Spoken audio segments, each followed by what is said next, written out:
समाधानी पिढी आता आपल्याला सोडून जाते. येत्या 10-15 वर्षामध्ये आपल्या आधीची पिढी हे जग सोडणार आहे.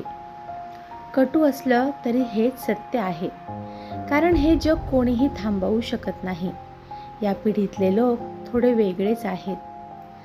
सकाळी लवकर उठणारे, रात्री वेळेत झोपणारे, पाणी वाया न घालवता झाडाला घालणारे, फुलं देवासाठी तोडणारे, रोज पूजा करणारे, मंदिरात एखादी फेरी मारणारे, रस्त्यातून भेटणाऱ्यांची आपुलकीने चौकशी करणारे, दोन्ही हात छातीशी घेऊन नमस्कार करणारे, अन्नधान्य वाया जाऊ नये म्हणून बेतानेच स्वयंपाक करणारे आणि तरीही उरलं तर गरिबाला देणारे किंवा दुसऱ्या दिवशी त्याला नटवून मिटक्या मारत खाणारे, स्वतःची गैरसोय असून पाहुण्या रावळ्यांची सोय करणारे, आपापले सण धांगडधिंगा न करता साधेपणाने साजरे करणारे, व्यसन करताना लाजणारे आणि समाजाची भीड बाळगणारे, जुना झालेला चष्मा चिटकवून, जुनी चप्पल फाटली तर शिवून, उन्हाळ्यात पापड वाळवणे,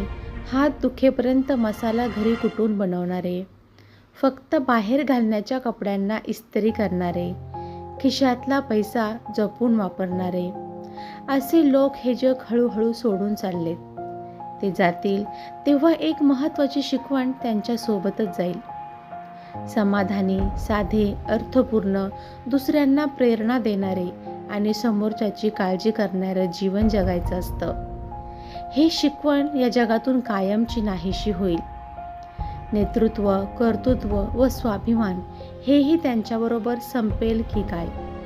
त्यानंतर राहील फक्त स्वार्थ, अविश्वास, चैन, असंवेदनशील मन, भकास खोडगेपणा आणि मोबाईलचे जीवन.